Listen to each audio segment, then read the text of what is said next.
at the park today, and we have asked our farm manager, Leah, to give us her top 5 gardening tips, and we can't wait to hear what she has to say. Garden tip number 1 is be resilient.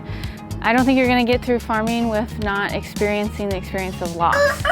And yeah, like you're going to lose some chickens. Your chickens are going to eat your compost pile. Plants are going to die. You're going to have to make more compost.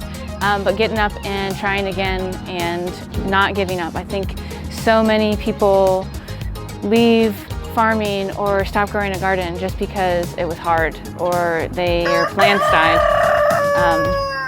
It's a human experience. It's a human experience with nature. You just got to keep going. Garden tip number 2, invest in soil life.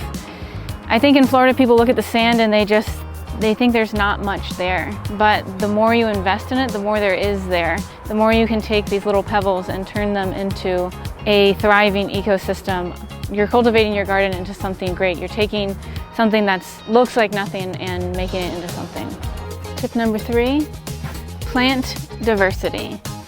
So any type of thriving garden is going to have a lot of different species in it. The more you plant in there, the more mycelium you're attracting, the more bugs you're attracting, and the more that life starts to support each other. That's tip number 3. Garden tip number 4, rest. In Florida, our rest time is summer is winter.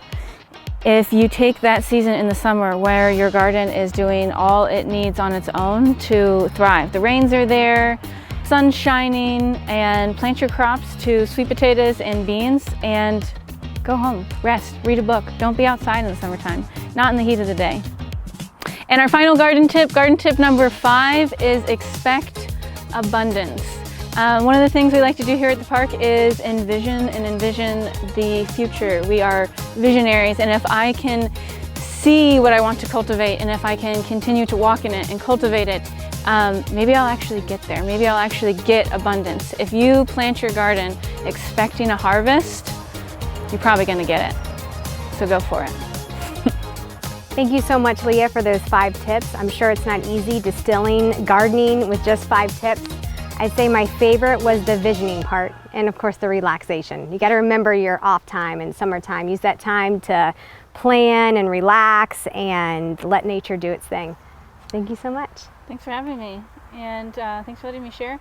If you guys have more questions, leave some comments. If you want to come volunteer with us, info@thepark.com.